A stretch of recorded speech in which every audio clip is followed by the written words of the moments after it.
Prime Minister Carney has had multiple occasions and press availability to disclose this fact, that Canadian Armed Forces bases in Kuwait were attacked on March the 1st. We also are very concerned that this has been an ongoing lack of transparency, and it's part of the ongoing flip-flops of Mark Carney and the Liberals on their position on the war in Iran. Mark Carney was unavoidably asked about this. This is what he said.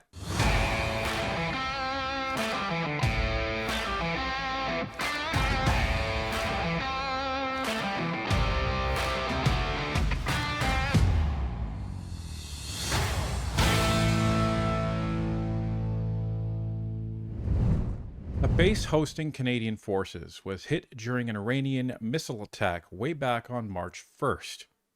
Canadians didn't hear about it from their government. They heard about it from reporters. Now, opposition MPs are blasting the Liberals for failing to disclose the attack.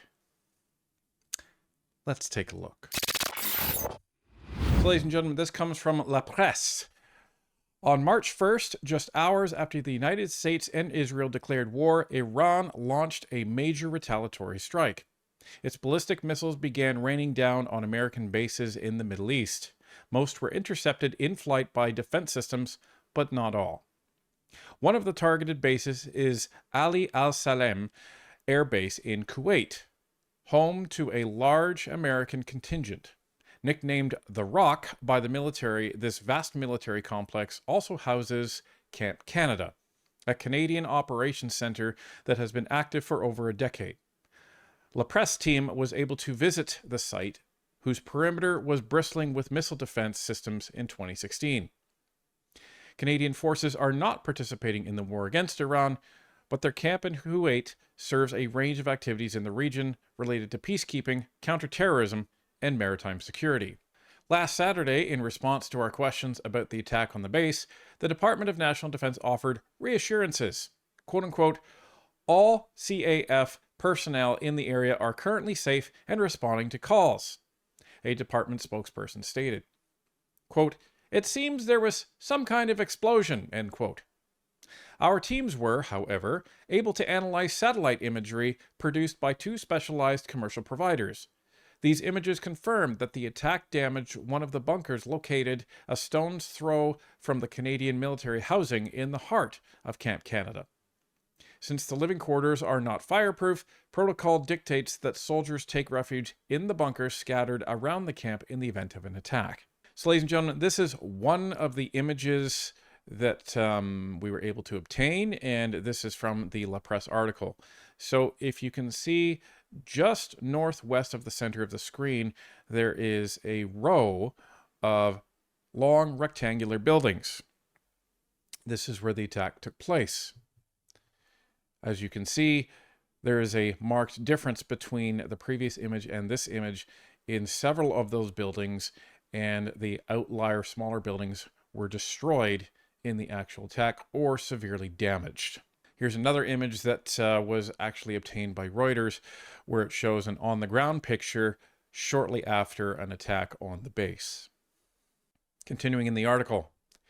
In authenticated photos of the Ali al-Salem base, the damage to the Canadian bunker remains difficult for the uninitiated to discern, but expert Sam Lair, a researcher at the Center for Non-Proliferation Studies in Monterey, California, confirms its seriousness in an interview. Quote, the structure does indeed appear to be very damaged. There is a hole on the roof, and it seems that there was some kind of explosion that pushed these walls or barriers outwards, end quote, he explains. Given their limited capabilities, however, it is unlikely that the Iranian forces deliberately targeted Canadian facilities, Mr. Lair believes. Quote, I would be surprised if the Iranians were able to target buildings inside a base with any serious degree of precision. I think they can target a general area, end quote, the researcher states. The Canadian soldiers have now been relocated for their safety, but 10 days after the incident, the Carney government remains silent on the matter, despite an emergency debate in the House of Commons and numerous questions from opposition parties about the situation in the Middle East. So this is the problem. Iranian soldiers under a missile attack from Iran 2 weeks ago. And Mark Carney waffling back and forth on what Canada's position is. We're going to come back to this, but this raises some very frustrating and I don't even know what to say. It's absolutely shameful that Mark Carney and the government have said absolutely nothing. But the opposition parties certainly had something to say. And here's James Bazan, the Shadow Minister for Defense, speaking to reporters. So I just wanted to make a quick statement on the news that we learned this morning that Canadian Armed Forces members were attacked on March the 1st in Kuwait during the very early hours of the first parts of the war in Iran. We are extremely, well, first and foremost, we're happy to know that everyone is safe. We've heard that at committee as well, that we were assured that everyone in the Canadian Armed Forces have been safe throughout the region. However, Prime Minister Carney has had multiple occasions and press availability to disclose this fact, that Canadian Armed Forces bases in Kuwait were attacked on March the 1st. We also are very concerned that this has been an ongoing lack of transparency, and it's part of the ongoing flip-flops of Mark Carney and the Liberals on their position on the war in Iran. As Conservatives, we are very supportive of the removal of the terrorist regime in Iran and for freedom and democracy to prevail throughout the country. However, I have to remind everyone that when we were government during the Harper era, Conservatives held ongoing press availability and technical briefings on our Canadian Armed Forces and Operation Impact in Iraq and Syria. This is a failure of the government of not wanting to communicate, not being transparent, and not sharing with Canadians exactly how Canada is impacted by this war and how the Canadian Armed Forces are continuing to be in the region, not involved in this operation, but continuing on in their responsibilities tied to other operations in Canadian interest. So we ask the government to be transparent, to provide all the details and information, rather than us learning about it 10 days, 11 days after the fact, since this is something that is important to Canadians and the Canadian Armed Forces. So, once news of this broke, Mark Carney was unavoidably asked about this. This is what he said. If you can confirm in English if this attack happened, and why you didn't inform Canadian before? Well, I mean, I'm not the only spokesperson for the government, but I'll just confirm that Canadian Forces are, the members of the Canadian Forces are all safe and sound. I reinforce, as I said in French, what you know, which is that we are not engaged in these actions of the U.S. and Israel. We're not engaged in offensive actions, and we will not be engaged in those actions. So the Prime Minister, the leader of this country, supposedly, his response to, can you confirm whether this attack happened, and why didn't you tell anybody until now? His response is, well, I'm not the only spokesperson for this government. I have other people. And I didn't want to let the clip drag on too much, but he goes on to brag about the fact that he has such a strong cabinet, and that's why he has David McGuinty, and that's why he has Anita Anand. And, they can speak on behalf of the government. Our armed forces were attacked by an Iranian missile strike. And your response to that is, well, I'm not the only spokesperson? Really? Mr. Carney, you're the supposed leader of the country, and as that leader, it's literally in your job description to inform the Canadian public of what is going on. Now, even CBC did a story on this, which was surprising to me, But it wasn't surprising that it wasn't the usual suspects of David Cochrane and Rosemary Barton. Check it out. Now, Kuwait, a target throughout this war, and tonight we're learning that includes Canadian troops there. Rafi Boudjikanian has what we know about an Iranian attack that hit the Canadian section of a U.S. base days ago, confirmed by Ottawa only now.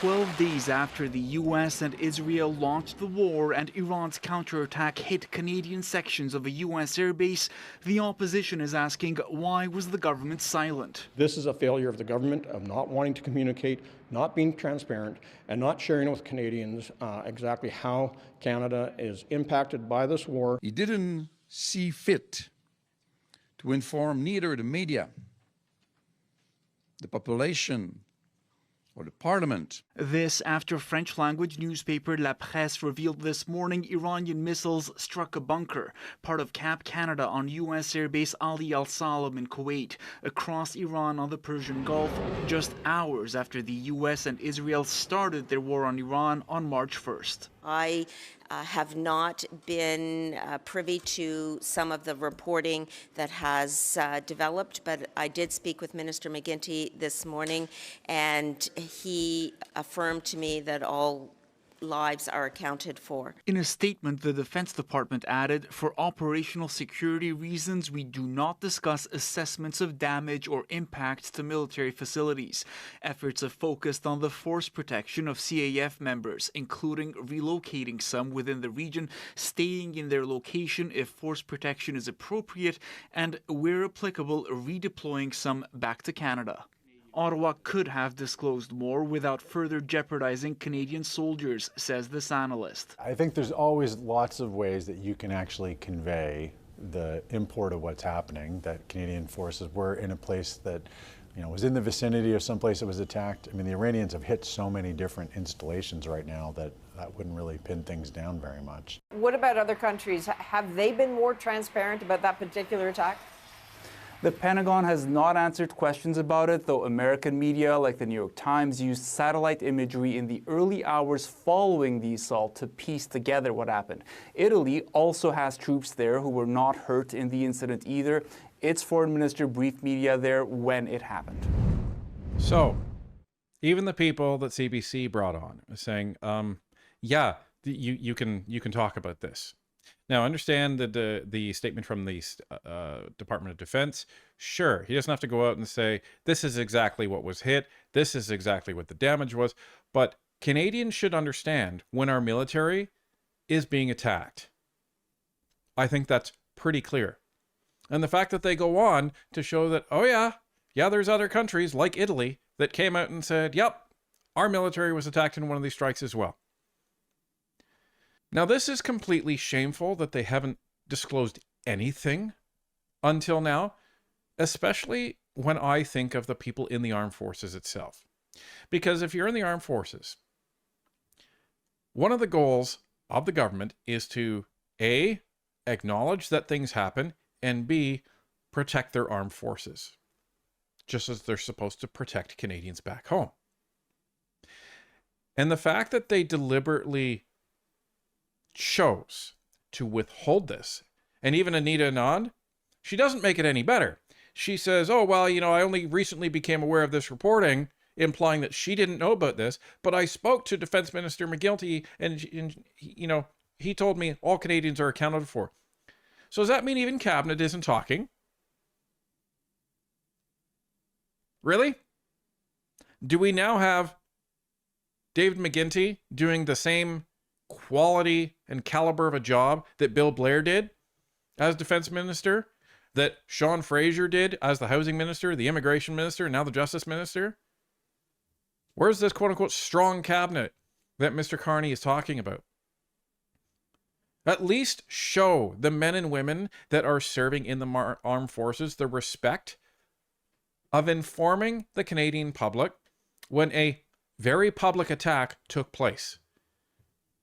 This isn't the same as sending Canadians in some special op where it's supposed to be secret, and then anything that happens in that special op is classified. This isn't the same thing. This is the Carney government initially responding to the attacks on Iran by Israel and the United States, saying, yeah, we support it. And then, well, you know, we regretfully support it, but we kind of support it. It's illegal, but, you know, we might send troops in, but we may not send troops in. Our troops aren't active right now. Meanwhile, our forces are under attack. How disgraceful and disrespectful is that to those Canadians over there? Thankfully, are all safe. That the country that Mark Carney is refusing to take a stand against has attacked them and destroyed part of their base. When is this man going to get a backbone? Oh, wait, he's not. He was the guy that was supposed to stand up to Donald Trump. He has demonstrated that he refuses to stand up to Donald Trump, and now he won't even go into the same country as Donald Trump. This is the same guy who said, elbows up, buy Canadian. Where's he taking his vacation? Not in Canada, in Rome. So, ladies and gentlemen, our armed forces have been an issue for a long time, and it's not because of the armed forces themselves, it's because of the governments that have been supporting them or lack thereof. And if there's any wonder as to why we do not have a warrior culture in the top ranks of our armed forces anymore, if there's any wonder as to why our armed forces are in the state that they are, you just have to look at the people that are in charge of leading them and providing funding and support to them. And when you have people that have a spine with the same hardness as wet spaghetti like Mark Carney, you don't have to ask any more questions.